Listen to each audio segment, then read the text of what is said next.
So thank you for sharing those experiences on accommodations and modifications. So now let's move to another interesting topic, which is the high school transition.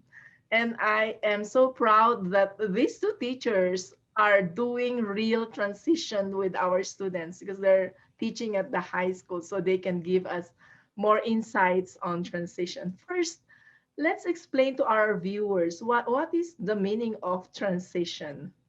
So maybe we can start with Dr. Del Rosario.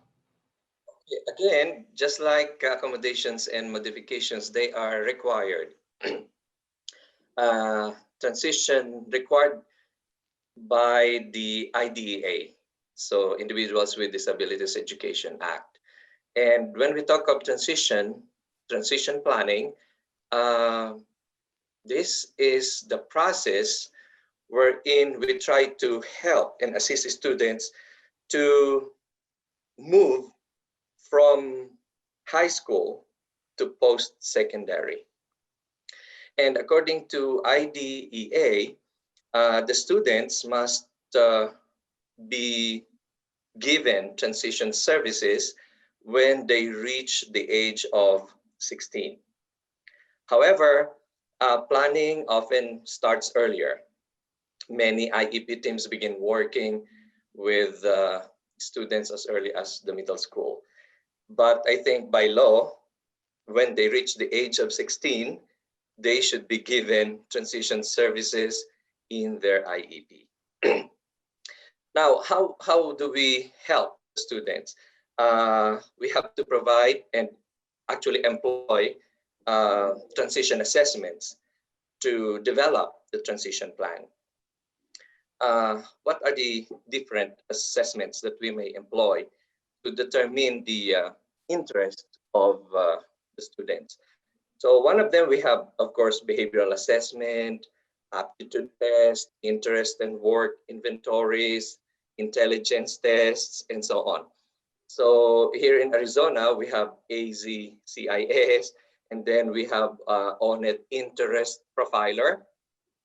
The purpose of transition is we want them to become successful in the future, thinking forward. Uh, Sometimes we ask our students, how do you see yourself 10 years from now, 5 years from now, or even farther? Because we want them to become productive citizens of the community who will contribute also to the development of their community. And we want them to have a career. We want them to identify their interests and their as well as their capabilities, and we bank on that. We focus on that. Once they have identified their career choice, we start doing the transition plan. Of course, it all starts with the assessments, and then from there we do the plan. Just like we mentioned earlier, this is a collective work, not only by us, but we involve other people. This time we even involve the parents because we want to get their input on what are the interests and capabilities of the child or the student, and how we in school be able to help the students attain their post-secondary goals. Thank you, Dr. Del Rosario. Ms. Simmons, would you like to give an example of your success story among your students in developing their transition goals or plan? Sure. I have one student in mind. He is a boy. He's not a boy now. He's a man because he's already in college. But he came to us very shy, very shy. No, I wouldn't say no self-determination because he wouldn't have been able to graduate if he wasn't determined. But really shy, wouldn't advocate for himself. But the very good thing, and I know this is it's a biggie to me as a teacher, is parent involvement. The mom is so involved in every step of the way. And like Dr. Del, thank you, Dr. Del, for the very exhaustive definition and the examples. But yes, stakeholders as well and parents are a big part of transition, especially because when the students graduate, we don't have a hold on him anymore. So we prepare them when they are in high school so that we get them to the direction or the path that they want to go. That is, but after graduation, SPED teachers that these students are working with, in this case, us, we don't have any more hold on them. So this student, very shy, we worked on his self-determination skills and, you know, even just talking, it does a lot. You get to be, sometimes my transition sessions turn into like counseling sessions because they open up to you, they pour their heart out to you, and you develop that relationship with them. But you also develop the relationship with the parents. And if the parents are involved, educational outcomes is just good. You will almost always see that if there is great parent involvement, there is, of course, everything is, every other area is a given. Teachers, you know, we're all there, counselors, principals, all the other stakeholders. But anyway, the student started, he actually received an award, a principal, what do you call this? President's Award in the community college, in the local community college here. So he studied there for 2 years and now he is off to four-year university and he is Wow. doing great.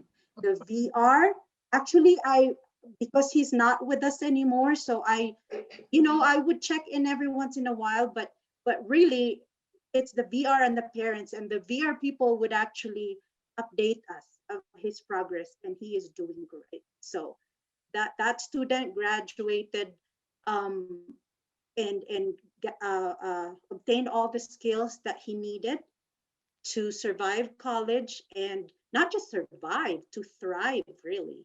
So I believe he'll be graduating next year. So Wow. In 4-year in university four-year course. university, yes. That is really a success story from our program in transition. And I'm so happy to hear that, Ms. Timmons. And I am thinking, I think I know that student, but I'm not going to tell. Yes, you are still our director then. Yeah, yeah. And Yes.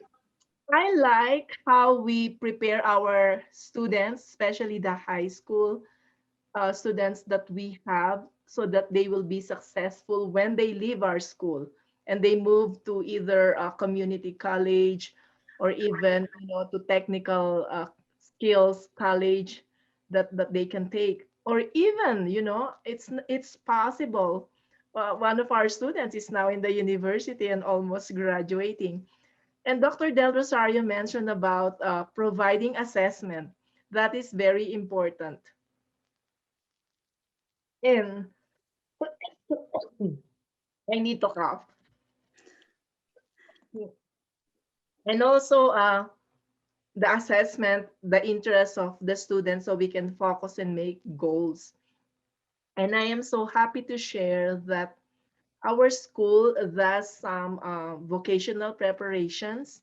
If you remember, we put up our cosmetology center, our Yes. automotive, our woodworking, CTE. because yeah, the CTE programs, because not all students are heading to 4-year university, but at That's least right. our hope for them is to do something, develop their skills, and be productive when they leave our school. So, and those are very wonderful to hear success stories.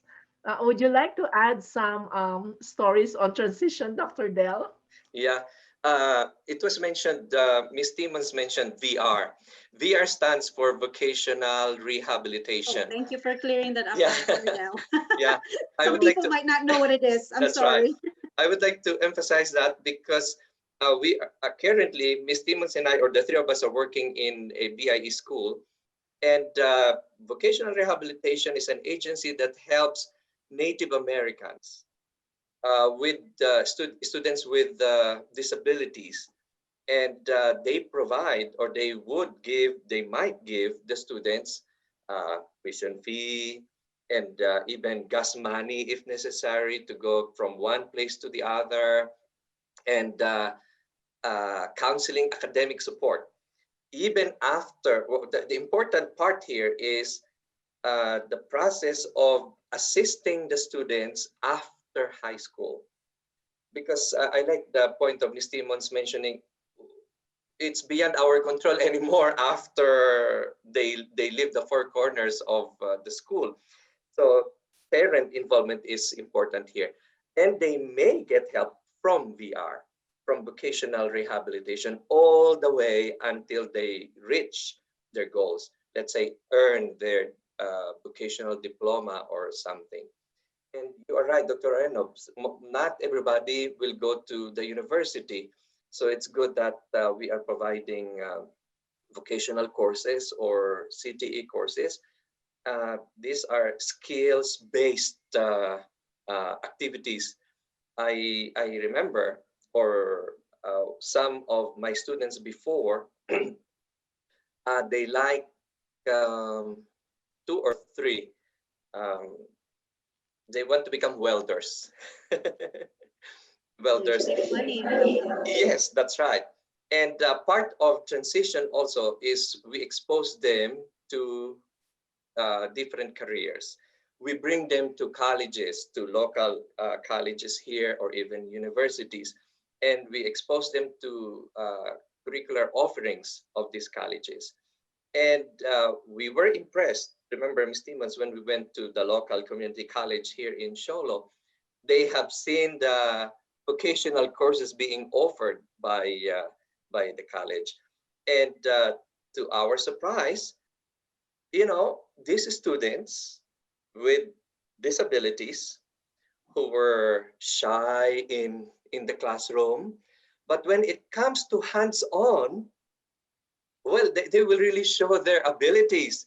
Remember when we brought them, for example, in the local college, they were really asking questions, let's say for automotive or for welding. How do you do that? What is the purpose of this machine or this machinery? I would like to be part of your program.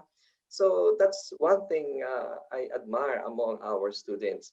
And I think uh, we are in the right direction when we provide them with the vocational